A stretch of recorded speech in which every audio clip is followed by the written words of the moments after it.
हा व्हिडिओ केवळ साधकच नाही तर सनातन धर्माला फॉलो करणाऱ्यांसाठी अत्यंत जरुरीचा आहे। शेवटपर्यंत अवश्य पहा।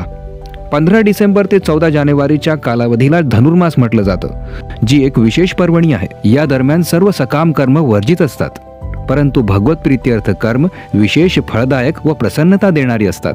फार दुःख होतं हे सांगताना की 25 डिसेंबरच्या आसपास आज भारतासारख्या देशातही पाश्चात्य सभ्यतेला फॉलो करणाऱ्या लोकांमध्ये खास करून युवक युवतींचे इयर एंडच्या नावाखाली नशा, व्यभिचार, अश्लील कृत्य, आत्महत्येसारख्या घटना वाढत चाललेल्या दिसून येत आहेत। अशा वेळी पूज्य संत श्री आशारामजी बापूंची समाजावर किती करुणा कृपा आहे की त्यांच्या मार्गदर्शनाखाली याच दिवसात 25 डिसेंबरला तुळशी पूजन दिन आणि 25 ते 31 डिसेंबर पर्यंत विश्वगुरु भारत कार्यक्रमाचं आयोजन केलं जातं। याविषयी अजून जास्त विस्तारपूर्वक जाणून घेण्यासाठी आणि तुळशी विषयी अशी माहिती जी तुम्ही आजपर्यंत ऐकली नसेल ती जाणण्यासाठी तुळशी रहस्य पुस्तक जरूर वाचा। लिंक डिस्क्रिप्शन मध्ये दिलेली आहे।